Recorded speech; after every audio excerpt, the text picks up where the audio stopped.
Next oesophageal carcinoma की TNM staging है। इसमें आपने इसकी लेयर्स पहले कर लेनी है।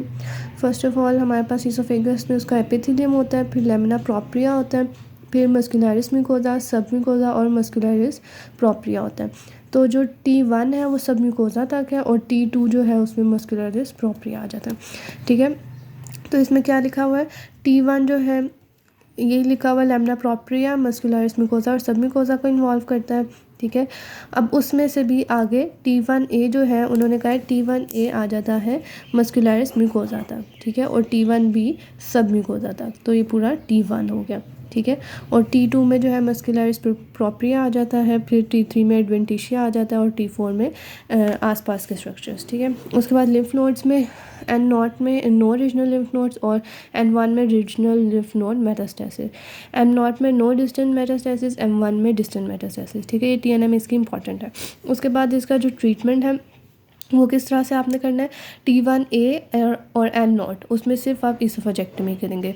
फिर आगे जब T2 भी आ जाएगा तो उसके अंदर आपने पिछला वाला ट्रीटमेंट भी करना है, साथ लोकल लिम्फेडेनेक्टमी भी करनी है। T3 आ जाएगा जब, तो पिछला वाला भी करना है, साथ कीमो और रेडियो भी करना है। ठीक है, T4 में आपने पेलिएटिव ट्रीटमेंट करना है जिसमें सिम्टम्स रिलीव करते हैं, और सिम्टम्स मेनली डिस्फेजिया के सिम्टम्स जो है वो रिलीव करते हैं। इसमें स्टंटिंग आ जाता है, लेज़र आ जाता है, एथेनॉल आ जाता है, कीमो और रेडियो। ठीक है, स्टंटिंग, लेज़र, एथेनॉल, कीमो और रेडियो आ जाता है। ठीक है, अच्छा इसके बाद आपने MCQ याद रखना है। निमोनिक है AC और SR। AC मतलब adeno carcinoma is sensitive to chemotherapy, और SR यानी कि squamous cell carcinoma, squamous carcinoma is sensitive to radiotherapy.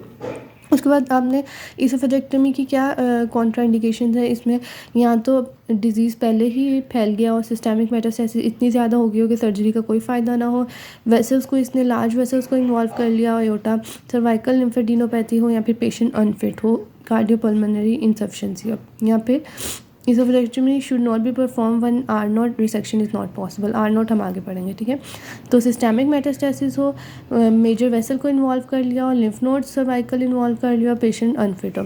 R0 resection क्या होता है, ये कंप्लीट रिसेक्शन होती है, इसमें ना माइक्रोस्कोपिक ट्यूमर पीछे रहता है ना ग्रॉस रहता है। R1 में कंप्लीट रिसेक्शन होती है, लेकिन इसमें माइक्रोस्कोपिक पीछे रह जाता है।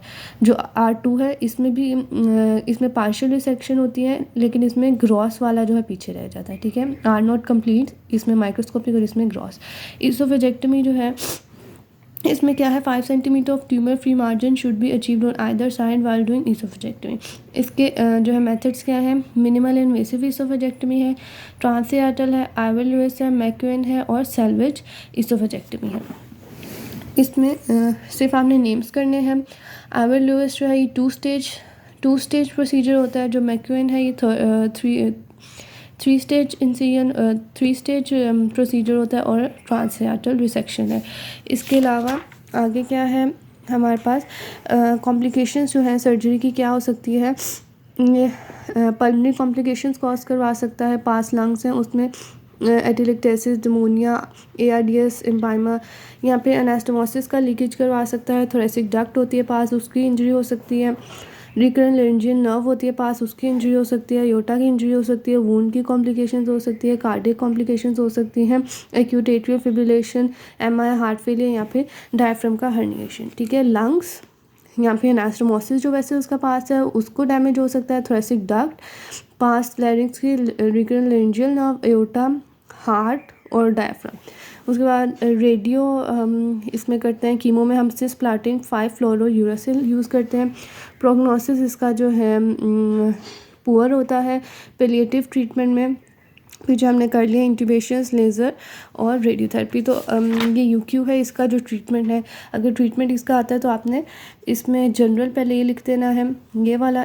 ठीक है, और इसमें आप क्या ऐड कर सकते हैं, इसमें सर्जरी के आपने ये ऐड कर लेनी है नेम्स, आइवर लुइस, मैक्यूएन और ट्रांसहियाटल, सारा यही लिख देना है और सर्जरी के नेम्स ऐड कर देने हैं बाकी। बस ये बहुत इंपॉर्टेंट, इसकी TNM स्टेजिंग भी और ट्रीटमेंट भी।